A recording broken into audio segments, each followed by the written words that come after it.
সেই বিপ্লবের পরাজয় ঘটেছে। মহান আল্লাহ তাআলা প্রমাণ করে দিয়েছেন 11 বছর পরে যে তাদের বিপ্লব সেদিন সার্থক হয়েছিল। তারা শহীদ হয়েছিল, কিন্তু বিপ্লব সার্থক হয়েছিল। কারণ 2013 সালে যে আদর্শ ধারণ করে, যে ঈমান ধারণ করে, যে তৌহিদি আদর্শ ধারণ করে তারা হিন্দুত্ববাদের বিরুদ্ধে, তারা ভারতীয় আধিপত্যবাদের বিরুদ্ধে এবং হাসিনার ফ্যাসিবাদের বিরুদ্ধে তারা জীবনপণ করে লড়াইয়ে নেমেছিলেন, সেই লড়াইয়ের যে বয়ান ছিল, যে আদর্শ ছিল, সেটা 2024 সালে বিজয় লাভ করেছে।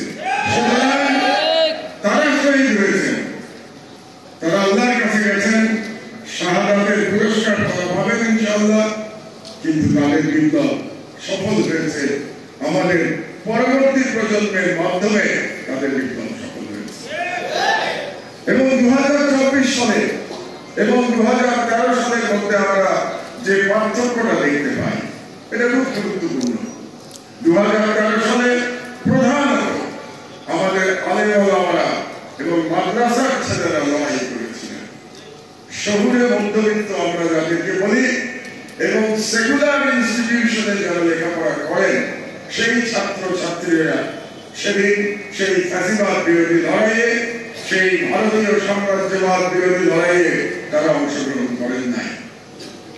কিন্তু তারপরে 11 বছর পরে যে প্রজন্ম এসছে, সেই প্রজন্ম 2013 সালে সেই হেফাজতের শাপলা চত্বরের আদর্শ ধারণ করে তারা আবার ফ্যাসিবাদের বিরুদ্ধে এবং ভারতীয় সাম্রাজ্যবাদের বিরুদ্ধে তারা লড়াই করেছে, তারা জীবন দিয়েছে। জীবন দিয়ে তারা বাংলাদেশকে স্বাধীন করেছে, ফ্যাসিবাদ মুক্ত করেছে, শেখ হাসিনাকে পলায়ন করতে বাধ্য করেছে এবং ভারতীয় হেজিমনিকে তারা পরাজিত করেছে। পার্থক্যটা হচ্ছে 2024-এর বিপ্লবে আমরা দেখতে পেয়েছি দেশপ্রেমের সাথে ধর্মের প্রতি প্রেম এবং ইসলামের প্রতি প্রেম এবং আল্লাহর প্রতি আনুগত্য তারা মিশে গিয়েছিল। এই দুই আদর্শ মিশে গিয়েছিল। এই কারণেই এবার আমরা বিজয় লাভ করেছি। যে মুহূর্তে আপনার দেশপ্রেমের সাথে ঈমান একসাথে একাকার হয়ে যাবে, তারপরে পৃথিবীর কোন শক্তি নাই সেই মিলিত শক্তিকে পরাজিত করতে পারে, এটা প্রমাণিত করেছে। এবং 2024 সালের যদি আপনারা 4 আগস্ট এবং 5 আগস্টের দিকে তাকান, তাহলে কি একটি অসাধারণ লড়াই আমরা দেখতে পাই।